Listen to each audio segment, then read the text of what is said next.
Okay,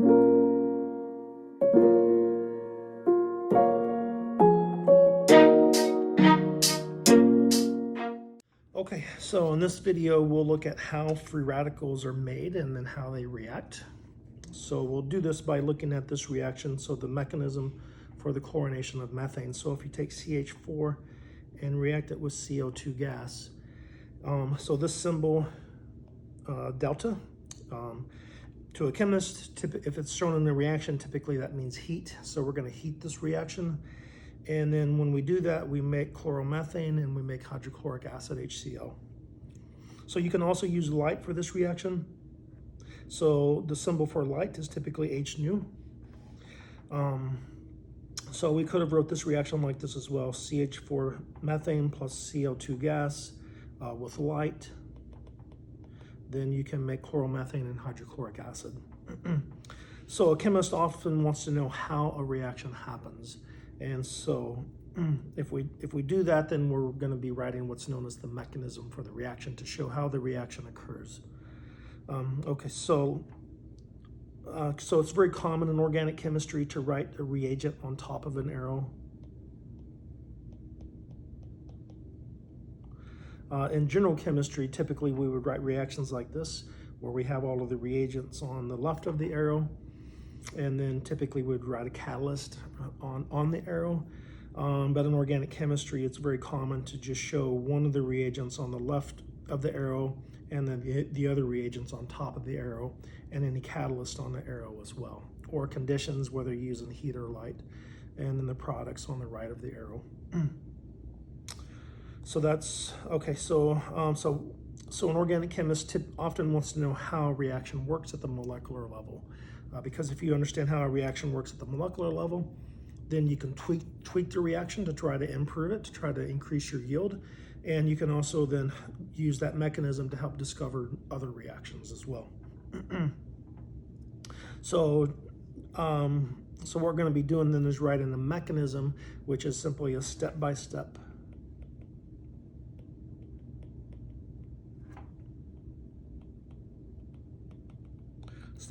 description of how a reaction happens, right, at the molecular level. Okay, so now in organic chemistry, organic chemistry changes pretty significantly now. So in the first 4 chapters that we looked at, chapters 1, 2, 3, and 5, we basically examined the shape and the structures of molecules. So what do they look like in 3 dimensions? We looked at how to name some of the basic molecules, and we looked at some of their basic properties like boiling point, melting point, etc. So now we change gears significantly, and we're going to start looking at how organic molecules react. And we'll basically do that for the rest of Organic 1 and all of organic chemistry 2.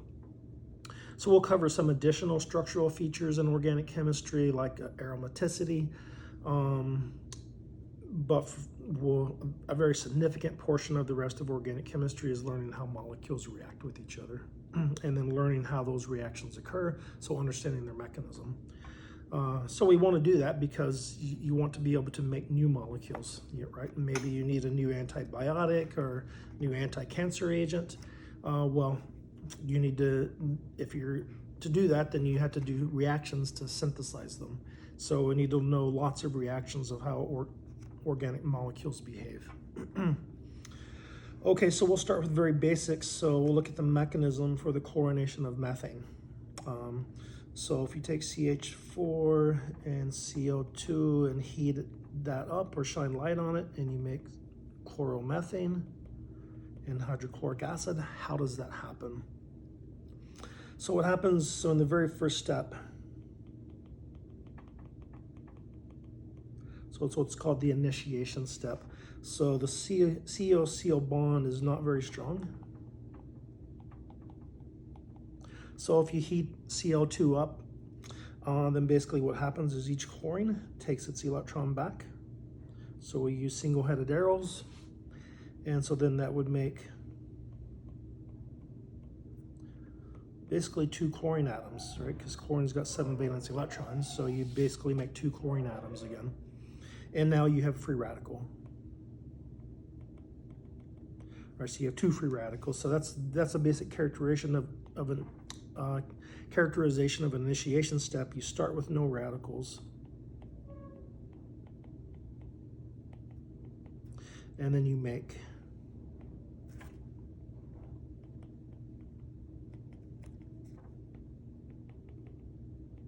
In the reaction. So that's the very first thing that happens in the reaction. And now you have a chlorine radical, or sometimes we'll just write it like this, a Cl dot, meaning chlorine radical, right? Unpaired electron. So we basically ignore the 3 lone pairs, and the unpaired electron is the most significant part because that's going to be very reactive. So what happens now is the chlorine radical reacts with the methane.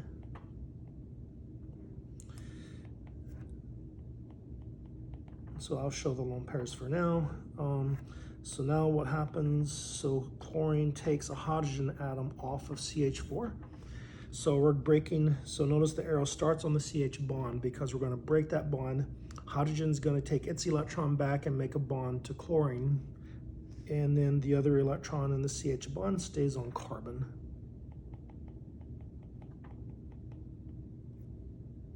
So now hydrogen is bonded to chlorine. So now we have shown how HCl is made in this reaction. And so now we still have to continue to show how is the CH3Cl, how's the chloromethane made. So in this case, this is what's called a propagation step. So we started with a radical,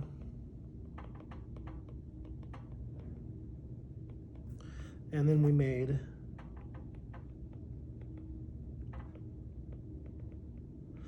another radical. So we started with this chlorine radical, and we made a CH3 radical.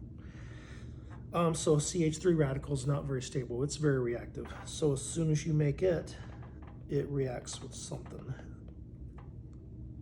So what it does is it reacts with another molecule of Cl2. And so you might say, well, we just use Cl2 in the first step. So what's important to recognize here is there is more than one molecule in that flask, right? There are billions and trillions of molecules. If you had 1 mole of Cl2, how many molecules would there be? So if you remember from General Chemistry 1 mole is Avogadro's number, 6.02 times 10 to the 23rd. So depending on how many moles of Cl2 you put into the flask to begin with, but there are tons of Cl2 molecules, and not every single one of them reacts. So this first step that we show in the mechanism does not mean that every single Cl2 molecule reacted. In reality, only a very small fraction of them reacts. So we make some Cl radicals, but there's still a whole bunch of Cl2 in the flask. So this alkyl radical that you just made then, it reacts with the Cl2 by pulling off a chlorine atom. So one of the chlorine attaches to the carbon, and the other chlorine becomes a free radical. So again, make sure you know what does this mean with those arrows.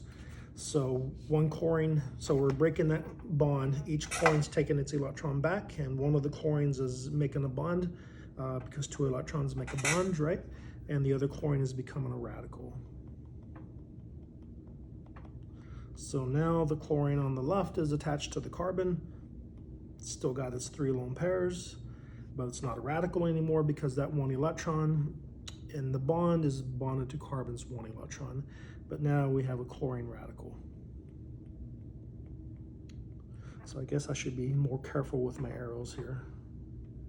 So we're taking that 1 electron, one of those electrons in the bond, and we're dumping it onto carbon as an unpaired electron. Okay, so now we have shown how chloromethane is formed in the reaction, right? So that's how that's formed. So it's formed in a propagation step. So these are both propagation steps because they started with a radical and they made a radical. And now that we have shown how both products are made, we can show how this reaction shuts down. Well, let me make another point first before we do that. So if you notice, we just made another chlorine radical.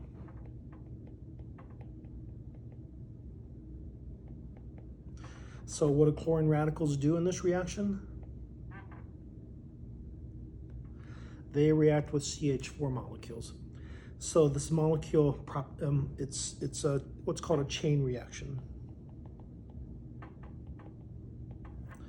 So the chlorine radical, so technically you only need one single chlorine radical if all of the processes were 100% efficient, because one single chlorine radical reacts with CH4 to make HCl, but then the CH3 radical that you make reacts with Cl2 to make another chlorine radical, and that chlorine radical can then feed back into the process and react with another CH4, which can make another CH3 radical, which can react with another Cl2, which can make another CH3Cl and another chlorine radical, and then that can feed back into the loop again. So this can just keep going on and on and on until something destroys the process.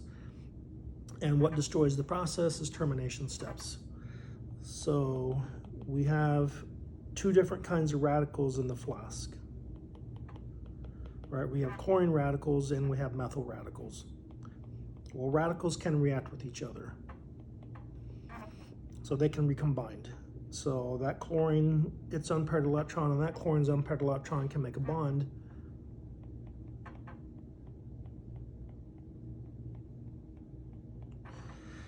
And that destroys radicals in the process. So that's why it's called it's a termination step. So you start with radicals.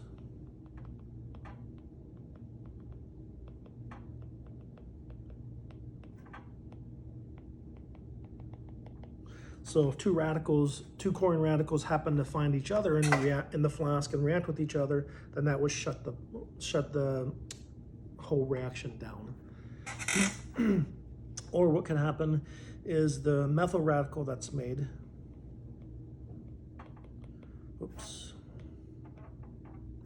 could bump into a chlorine radical, and they could make a bond.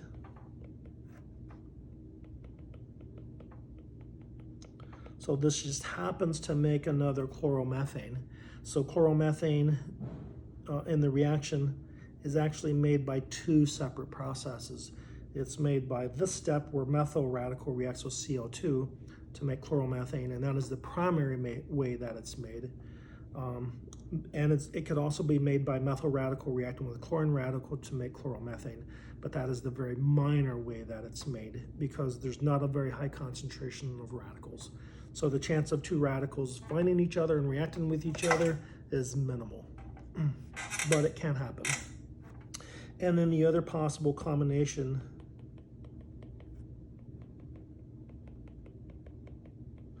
is two methyl radicals could find each other and react with each other. So you can make a carbon-carbon bond. And if you do that, then you make a molecule of ethane.